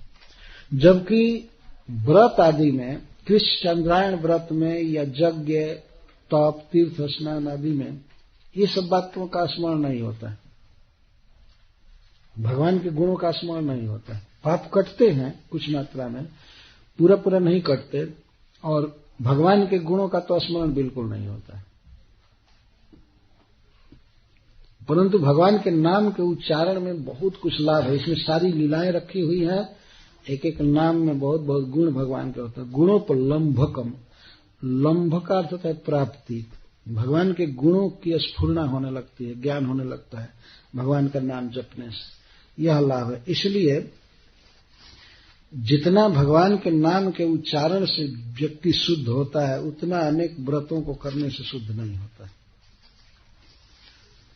और फिर भगवत पार्षद कह रहे हैं कि नैकांतिकम तद्धिकृते निष्कृते मनः पुनर्धावति चेद असत्पथे तत्कर्म निर्हारम अभीप्सताम हरे गुणानुवाद खलु सत्व भावना। हम उस प्रायश्चित को एकांतिक प्रायश्चित नहीं मानते हैं, पूर्ण प्रायश्चित नहीं मानते हैं, जिसको करने के बाद भी मन असत पथ पर दौड़े। कुछ ऐसे प्रायश्चित हैं जिनको किया जाता है, पापी व्यक्ति करता है, लेकिन मन फिर भी पाप के मार्ग पर ही चल देता है। इसको असत पथ कहा गया, पाप मार्ग। एकांतिक प्रायश्चित उसको कहते हैं कि उस प्रायश्चित के बाद मन पाप में न जाए, मन शुद्ध हो जाए। नहीं तो पाप कटने के बाद भी मन में पाप की दुर्वासना रह जाती है, शराब पीने की, परस्त्री गमन की, चोरी की, अन्य तरह की बातें रह जाती है, तो फिर प्रायश्चित से लाभ क्या हुआ? तो जितने भी प्रायश्चित नाम संकीर्तन के अलावा बताए गए हैं, वो सब जीव को पूरा शुद्ध नहीं करते हैं, पुनः पुनः पाप वासना प्ररोहण करती है, मन में उत्पन्न हो जाती है। एक बार मन में आता है कि ये पाप है, ऐसा नहीं करना चाहिए, लेकिन कुछ ही समय के बाद चूंकि हृदय शुद्ध नहीं हुआ है, तो उस पाप कर्म में फिर प्रवृत्ति देखी जाती है जीव, फिर वो वही पाप करता है। तो इसको हम एकांतिक प्रायश्चित नहीं मानते, अर्थात पूर्ण प्रायश्चित नहीं मानते। भगवान के पार्षद कह रहे हैं। अतः इसने पूरा प्रायश्चित कर लिया है, इसमें कोई पाप नहीं है। अतः अथैनम मापनयत कृता शेषाघ निष्कृतम, यह अशेष अघ निष्कृतम कृतम, यह अजामिल अपने संपूर्ण पापों का प्रायश्चित कर चुका है, इसका पाप ध्वस्त हो गया है। इसलिए एनम मां अपनयत, इसको अपमार्ग से मत ले जाओ, इसको नहीं ले जा सकते हो तुम। नरक जाने का जो रास्ता है बहुत खराब है, अपमार्ग कहा गया उसको, बहुत खराब रास्ता। जितने प्रकार की असुविधा की आप कल्पना करें सब भरा हुआ है उसमें। तृतीय स्कंद भागवत में वर्णन है, 99,000 योजन का वो मार्ग है, तो लगभग 8 लाख माइल, इतना लंबा रास्ता है।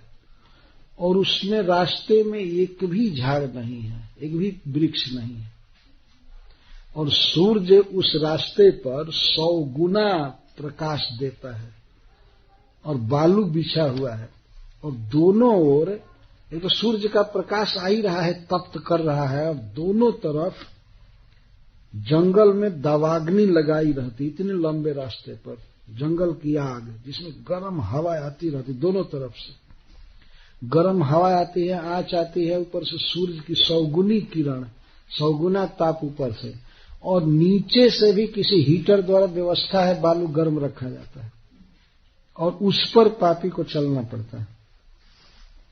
चला नहीं जाता है तो जमराज के दूत कोड़ा से मारते हैं, और ये पानी मांगे बीच में तो कहते हैं किसी को पिलाया है पानी, पानी नहीं पीने देते हैं, भोजन नहीं देते हैं, और जो ही गिरता है तो वही पीटना चालू करते हैं, चलो चलो चलो। जमपुर पंथ सोच जिमी पापी, जमराज के रास्ते पर जमलोक जाने में पापी को बहुत दुख होता है, तो इसको अपमार्ग कहा गया है। तो भगवान के पार्षद कहते हैं कि एनम मां अपनयत, इसको तुम लोग उस नरक के मार्ग पर नहीं ले जा सकते हो, क्योंकि इसने पापों का प्रायश्चित कर लिया है। क्या किया प्रायश्चित, क्या किया, तो पुनः कहते हैं जदसु भगवान नाम म्रियमाण समग्रहित, इसने भगवान के नाम को ग्रहण किया है, अग्रहित उच्चारण किया, और सम का अर्थ सम्यक पूरा पूरा उच्चारण किया है। नाम का एक देश भी सारा पाप काट देता है, ये तो सारे नाम का उच्चारण किया है। सम्यक अग्रहित, इसने भगवान के नाम का पूरा उच्चारण किया है। उच्चारण किया, लड़के का नाम रखा गया, उच्चारण किया, उसके बाद भी पाप किया ना, उसके बाद पाप किया कि नहीं? तो भगवान के पार्षद कहते हैं म्रियमाण समग्र है, लेकिन म्रियमाण दशा में किया ना, लास्ट में म्रियमाण दशा में किया, तो म्रियमाण व्यक्ति में पाप करने की क्या शक्ति रहेगी? इसके बाद तो कुछ पाप करने की शक्ति ही नहीं रही। जब सब भगवान नाम म्रियमाण समग्र ही, म्रियमाण दशा में पाप किया है, अब क्या पाप? म्रियमाण दशा में भगवान नाम का उच्चारण किया तो पापांतर संभव नहीं है। उसके बाद जिससे सारे पाप जल गए, खत्म हो गए, इसको नहीं ले जा सकते हो तुम लोग नरक में। तो जमराज के दूतों ने कहा ये अपने पुत्र का नाम लिया, भगवान का नाम नहीं लिया। तो भगवान के पार्षद कहते हैं सांकेत्यम पारिहास्यम वा शोभम हेलनमेव वा वैकुंठ नाम ग्रहणम अशेषहाग अघहरम विदु।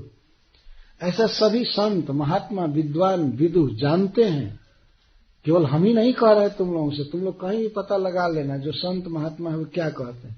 सभी लोग ये बात कहते हैं कि भगवान के नाम का उच्चारण यदि संकेत में भी किया जाए तब भी सारा पाप नष्ट हो जाता है। संकेत का अर्थ होता है किसी वस्तु के नाम के बदले भगवान का नाम रख लेना, इसको संकेत कहते हैं। जैसे नमक है, साल्ट, तो उसको साधु लोग राम रस कहते हैं, ये सांकेतिक भाषा है। तो अगर वो नमक मांगना है, नमक न कह करके कहे कि राम रस दो, तो सारा पाप ध्वस्त हो गया। संकेत हम इसको कहते। भगवान का नाम नहीं बोले, नमक के लिए नाम बोले, लेकिन आखिर बोल तो रहे भगवान का नाम। तो इसने नारायण कहा, यह अपने पुत्र के लिए कहा, लेकिन है तो भगवान का नाम। तो पुत्र के लिए नारायण शब्द रख ले कोई, चाहे अपने घर में कुत्ता भी रखा है भगवान का नाम रख ले और उसको बुलावे तो सारा पाप ध्वस्त हो जाएगा।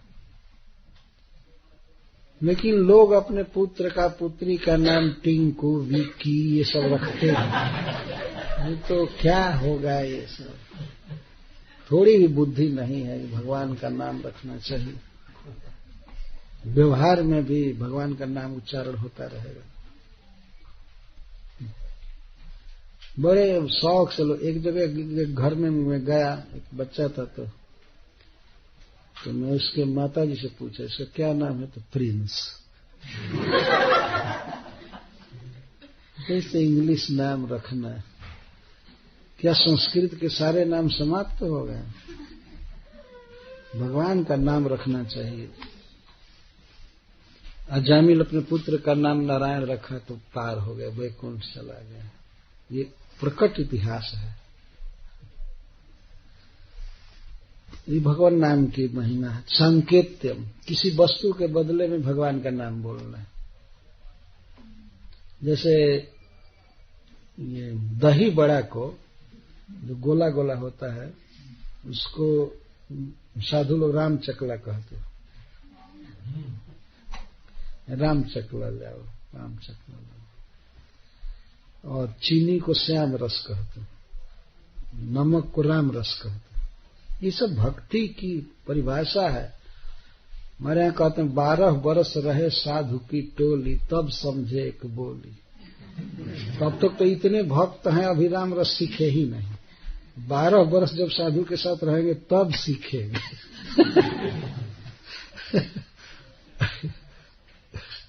बहुत ऐसी सधुकड़ी भाषा है, कुछ संकेत है, बोलना पड़ता है। गुजरात में एक कहावत है कि साधु बना तो हिंदी बोलना पड़ेगा।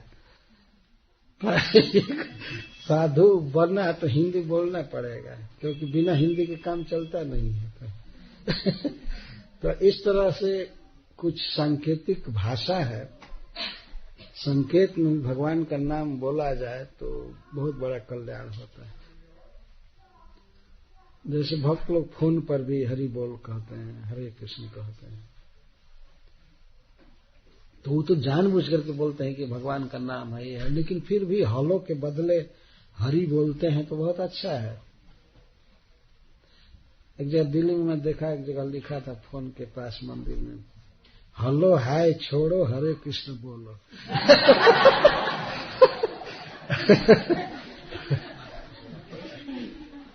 है भी बोलते हैं ना, कहीं कहीं है बोलते हैं आंसरिंग मशीन में, ऐसे हाय जैसे बोलते हैं, कहते हैं कि हम उपस्थित नहीं हैं, आप अपना नंबर दो, ये दो वो दो। कभी कभी ऐसा लगता है। एक दिन एक माता जी बता रही थी कि क्या है अंग्रेजी भाषा, इसमें हाय हाय बोलते हैं।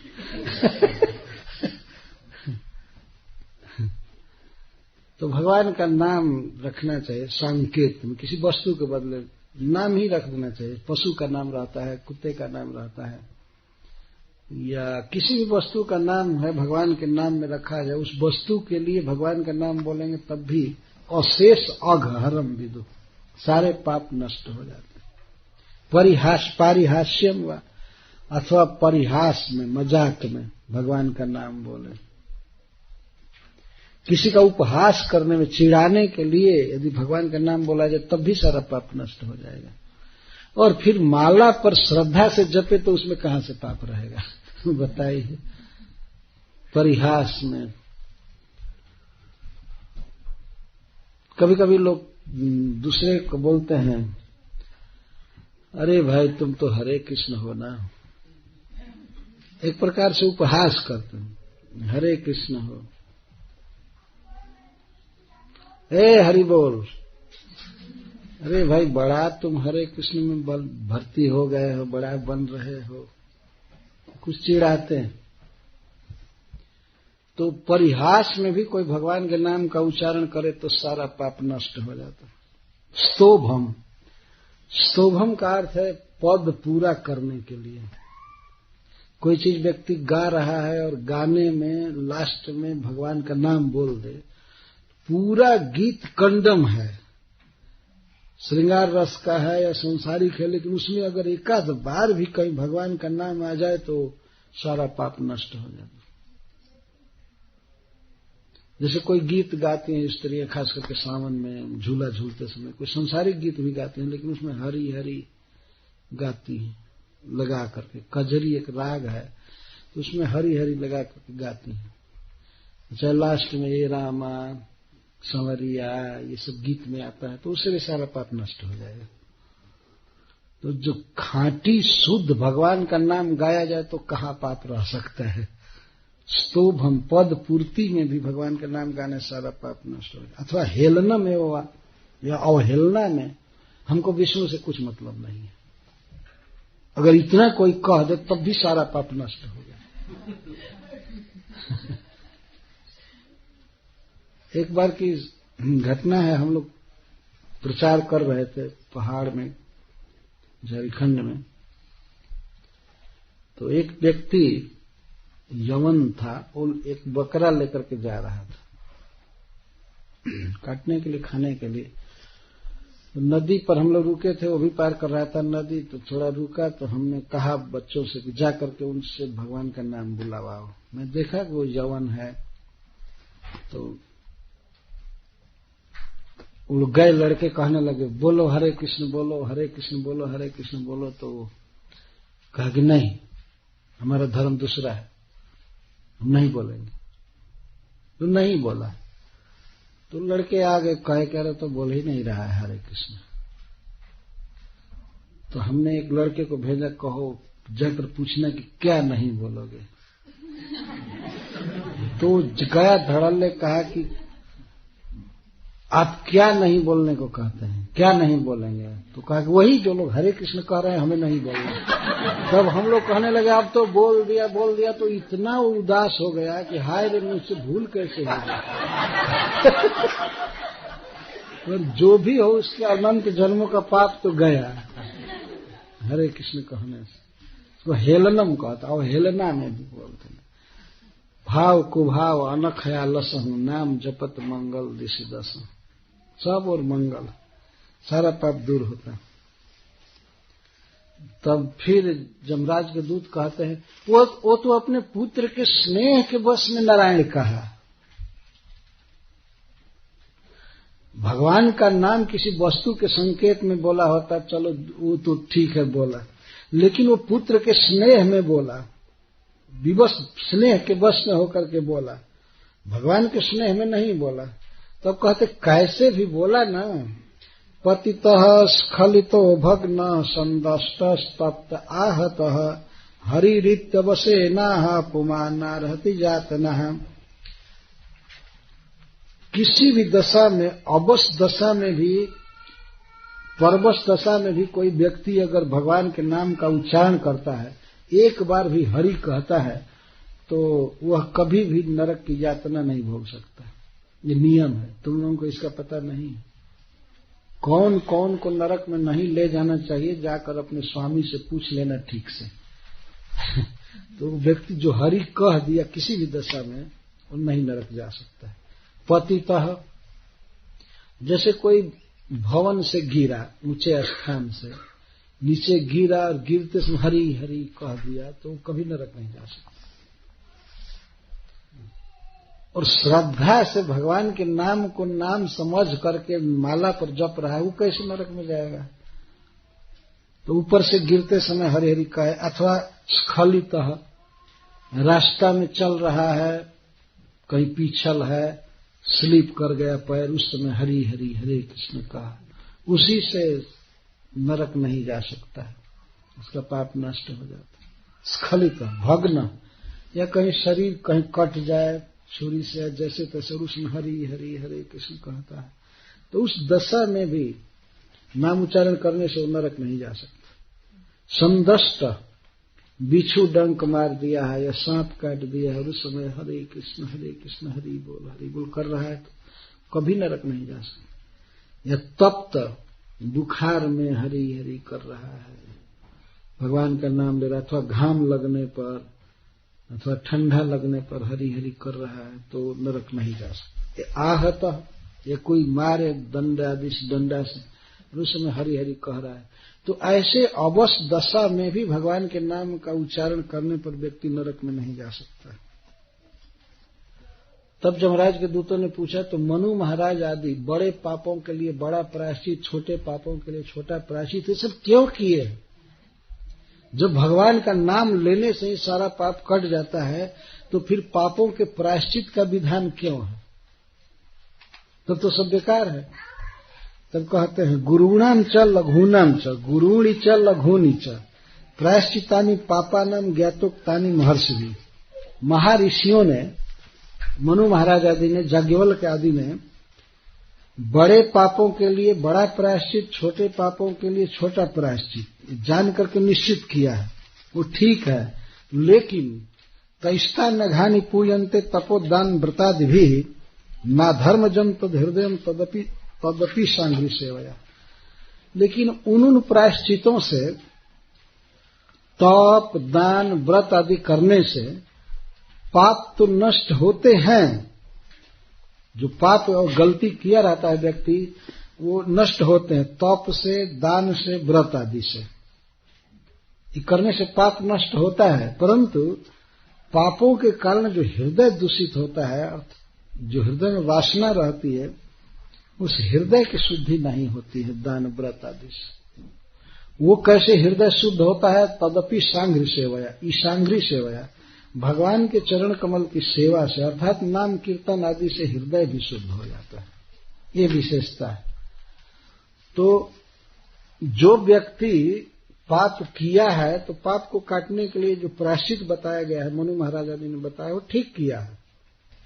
परंतु उन्हीं लोगों ने यह भी बताया है कि हृदय पूरा पूरा शुद्ध होता है भगवान के नाम उच्चारण से, कीर्तन से, भगवान की सेवा से शुद्ध होता है। और व्रत आदि से, दान तप आदि से हृदय शुद्ध नहीं होता है। तब यमराज के दूतों ने कहा, यदि यह प्रायश्चित जान करके नाम बोला होता, तब न इसका पाप कटता। वे पाप हो गया है, मैं नारायण नाम लूंगा तो पाप कट जाएगा, ये सोच करके बोला होता, प्रायश्चित के रूप में बोला होता तब तो इसका पाप कटा होता। ये तो जानता नहीं था, ये तो अनजान दशा में बोला है। भगवान नाम की महिमा नहीं जानता था, इसकी श्रद्धा नहीं थी। तब कहते हैं अज्ञानात अथवा ज्ञानात उत्तम श्लोक नाम यत संकीर्तितम अघम पुंसो दहेद एधो जथानल। चाहे अनजान में नाम की शक्ति न जान करके या जान करके किसी भी तरह से कोई व्यक्ति नाम का उच्चारण करता है तो उसका अघ नष्ट होगा ही होगा, हो ही जाता है। जैसे कोई जान करके या अनजान में अग्नि पर ईंधन डाले, ईंधन डाले तो अग्नि जलाएगा ही। तो अग्नि को बुझाने के लिए भी सूखा ईंधन डालिए तो अग्नि तो उसको जलाएगा। ये कोई छोटा बच्चा भी आग का स्पर्श करे तो उसको भी जलाएगा, जो अग्नि के स्वभाव को नहीं जानता है। और जो अग्नि के स्वभाव को, दहन शक्ति को जानता है, वो छुएगा, उसको भी जलाएगा। अग्नि का स्वभाव है। अग्नि किसी के मेंटल सिचुएशन की अपेक्षा नहीं करता है, इसके मन में क्या है, मन कहीं भी हो। देखते हैं वस्तु शक्ति आग की। दहेद एधो जथा अनल, जैसे अनल अग्नि एध दहती, ईंधन को जला देता। कोई भी व्यक्ति आग को छुए तो आग की वस्तु शक्ति है, उसका कॉन्स्टिट्यूशन है कि वो जलाएगा ही। तो चाहे अग्नि तत्व को जानने वाला व्यक्ति छुए अथवा मासूम बच्चा छुए, दोनों को जलाएगा। इसी तरह भगवान का नाम है। तो भगवान के नाम की शक्ति को जान करके कोई उच्चारण करे या बिना जान करके उच्चारण करे, नाम की जो शक्ति हो तो काम करेगी। वो वस्तु शक्ति किसी के श्रद्धा आदि की अपेक्षा नहीं करती है।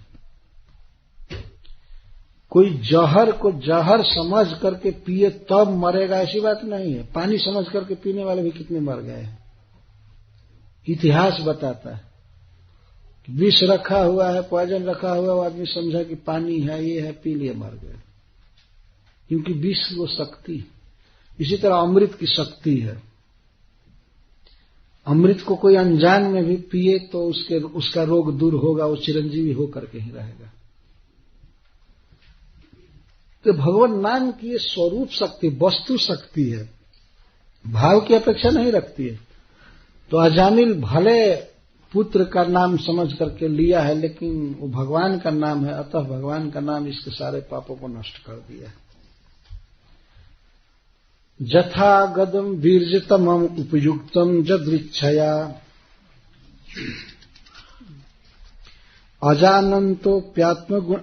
अजानतोप्यात्म गुणम कुर्यान मंत्रोप्युदाहृतः। फिर औषधि का उदाहरण दे रहे हैं। अगध का अर्थ औषधि, दवा, मेडिसिन। जैसे कोई वीर्यतमम, कोई महान शक्तिशाली दवा हो, उसके गुण को न जान करके भी कोई उसको पिए खाए तो दवा तो अपना गुण दिखाएगा ही, अर्थात आरोग्य करेगा, रोग दूर करेगा। दवा के प्रभाव को कोई जान कर ले या अनजान में ले, दवा अपना गुण दिखाती ही है। औषधि आरोग्य देता ही है, रोग ठीक करता ही है। इसी तरह से मंत्र अपनी उदाहरणता, तो मंत्र की शक्ति को कोई जान करके जपे या अनजान में जपे, वो तो अपना काम करेगा।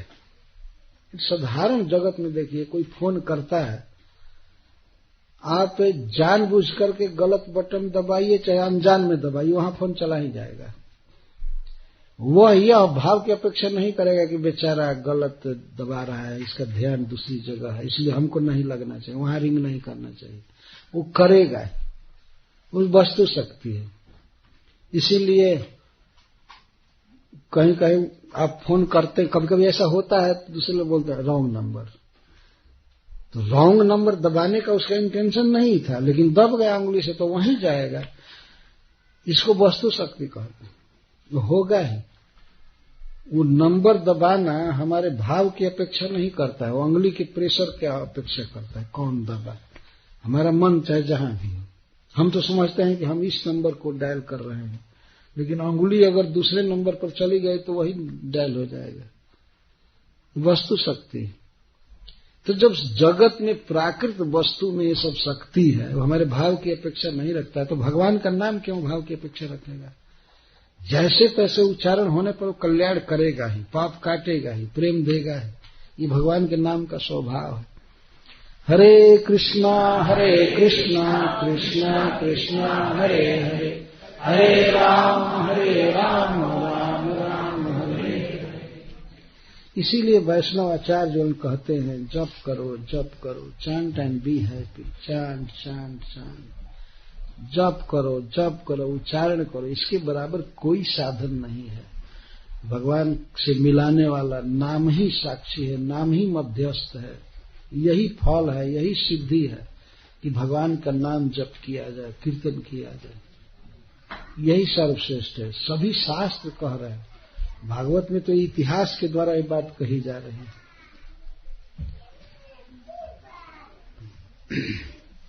अब सुखदेव गोस्वामी कहते हैं भगवान के पार्षदों का प्रवचन उपसंहार करते हुए, त एवं सुविनिर्णीय धर्मं भागवतं नृप तम जाम्य पाशा निर्मुच्य विप्रम मृत्युरमुमुचम।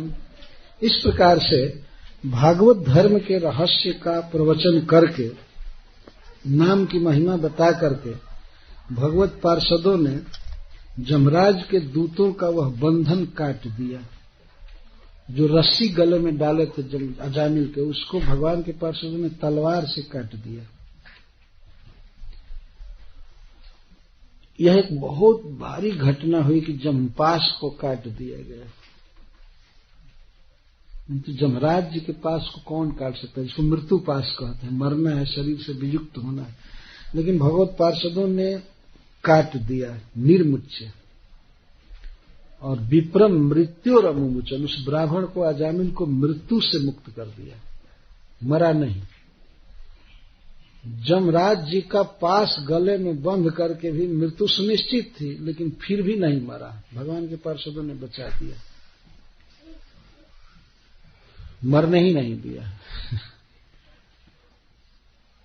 इति प्रत्युदिता याम्या दूता जात्वा जमांतिकम जम राज्ञे यथा सर्वम आचचक्षुररिंदम।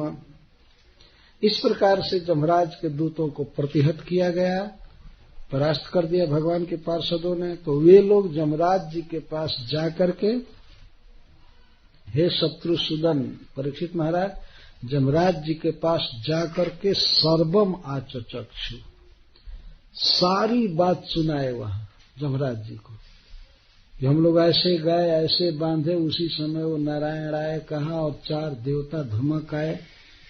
सरकार, हम लोग अगर थोड़ा जबरदस्ती किए होते तो न्यूज पेपर में आप पढ़े होते कि आपके 4 दूत गए इस दुनिया। इतना बलवान वो थे, इतना बलवान कि हम लोग अजामिल के निकट नहीं जा सकते थे, इतना डांट रहे थे। सारी बात सुनाई, इसके लिए सुनाया कि जमराज जी उन 4 को मंगा करके फांसी पर चढ़ावे। ये लोग कुछ नहीं समझे प्रवचन, इतनी बुद्धि नहीं थी कि नाम महिमा को समझ जाए। इसमें भी टाइम लगता है, बहुत दिन आदमी जब साधन भजन करता है, नाम जप करता है, तब नाम की महिमा हृदय में उतरती है। तो लोग समझे नहीं, बहुत आक्रोश में थे। अब तक इनके वेग को, काम को कोई रोका नहीं था। जहां जिसको नरक ले जाना था ले जाते थे, पापी को कोई नहीं रोका टोका। और आज 4 देवताओं ने आकर के रोक दिया। इस पर बहुत ये समझते थे कि हम मर गए। चक्रवर्ती पाजी तो यहां तक लिखते हैं कि रास्ते में जाते हुए जमराज के 3 दूत बात कर रहे थे कि यदि यह जमराज उन 4 को मंगा करके, बुला करके फांसी पर नहीं चढ़ाया, नहीं दंडित किया, तो ऐसे जुगनू की नौकरी कौन करेगा? हम अपने बाल बच्चा के लिए नौकरी कर रहे हैं, गए थे इनके आदेश से लाने के लिए। तो हम मारे गए होते तो हमारी पत्नी का कौन होता है, हमारे बच्चे को कौन देखता है? हम लोग ऐसे छोटे व्यक्ति की नौकरी कर रहे हैं कि इसकी आज्ञा को कोई भी उल्लंघन कर सकता है। अगर उनको दंडित नहीं कराया गया, दंडित नहीं किए जमराज जी, तो हम लोग तो छुट्टी मांगेंगे, हम ये जॉब नहीं करेंगे, हम कहीं दूसरी जगह देखेंगे। ऐसा लोग सोच रहे थे, आपस में बात कर रहे थे। इसीलिए सर्वमाच चक्षु, सारी बात जाकर जमराज जी से सुनाए। इसके विषय में महाराज परीक्षित बाद में प्रश्न करेंगे कि यमराज जी ने क्या कहा। वो कथा शायद मैं अगली बार जब आऊंगा तो यहाँ पूरी की जाएगी 2 दिन में, 3रा अध्याय। लेकिन अभी ये कह रहे हैं सुखदेव गोस्वामी कि द्विजः पाशाद विनिर्मुक्त, वो ब्राह्मण अजामिल मृत्यु पाश से मुक्त कर दिया गया। विनिर्मुक्त विशेषण नितना मुक्त, पूरा मुक्त हो गया। अब उसे पूरा विश्वास हो गया कि यमराज के दूत तो भाग गए। अब लोग बड़बड़ाते हुए गए, वहां से भाग गए कि बाप रे बाप, हम अभी जाकर के अपने स्वामी से बताते हैं। भगवान के पार्षदों से लोग कह रहे थे अच्छा ठीक है, हम अभी जाकर के बताते हैं। तो वो तो भागे, अब पराजित थे, बड़बड़ा रहे थे, भागे। तो ब्राह्मण पूरा स्वस्थ हो गया, मतलब पूरा विश्वास हो गया कि अब मैं नरक में नहीं जाऊंगा, अब नहीं मरूंगा। तो द्विजः पाशाद विनिर्मुक्त, इसीलिए विशेषेण नितरा मुक्त कहा। गत भी, भय चला गया बिल्कुल। पहले तो कांप रहा था, जब तक कन्वर्सेशन चल रहा था तब तक कांप रहा था कि हाय रे भगवान, हमारे किस्मत में क्या लिखा है, नरक में जाएंगे कि बचेंगे। तो अब गत भी, भय चला गया। प्रकृति में गता, अपने स्वभाव में आ गया, मतलब स्वस्थ हो गया। बवंदे शीर्षा विष्णु किंकरान दर्शनोत्सव, तो भगवान के पार्षदों को प्रणाम किया, सिर से प्रणाम किया। सिर से प्रणाम करने का मतलब ऐसे नहीं कि वहीं सिर झुकाया, वो खाट पर से उतर करके साष्टांग प्रणाम किया भगवान के पार्षदों को। उनका दर्शन ही उसके लिए उत्सव था। भगवान के पार्षदों को देखकर उसे परम आनंद मिल रहा था, परम सुख मिल रहा था। और वो अब उनसे बातचीत करना चाहता था, उनको पूछना चाहता था तो आप लोग कौन हैं, कहां से आए हैं, हमको क्यों मुक्त किए। मतलब अपना आभार व्यक्त प्रकट करना चाहता, थैंक्स देना चाहता था। लेकिन भगवान के पार्षदों ने देखा कि हमको ये धन्यवाद देना चाहता है, हमसे बातचीत करना चाहता है, पता पूछना चाहता है, तो उसी समय लोग वहीं पर अंतर्हित हो गए, डिसअपियर हो गए। वे अपनी प्रशंसा सुनना नहीं चाहते थे। तम विवक्षुमभिप्रेत्य महापुरुष किंकरः सहसा पश्यतस्तस्य तत्रांतर्दधिरे नघ। हे निष्पाप परीक्षित, जब पार्षदों ने देखा कि वह कुछ बातचीत करना चाहता है, धन्यवाद ज्ञापन करना चाहता है, तो उसके देखते देखते अकस्मात बिना कुछ बताए भगवान के किंकर, विष्णु के किंकर दास वहीं अंतर्दधिरे, वहीं अंतर्हित हो गए। इस अवसर पर यह दिखाया गया है कि भगवान के पार्षद अपनी प्रशंसा नहीं सुनना चाहते। भगवान की शक्ति से जो कुछ होता है, और धन्यवाद क्यों लेने। तो इस तरह से अजामिल मृत्युपाश से मुक्त हो गया। तो अजामिल मृत्युपाश से मुक्त होकर के आगे क्या किया और कैसे वैकुंठ गया, ये कथा कल कही जाएगी। हरे कृष्ण। जय श्री कृष्ण।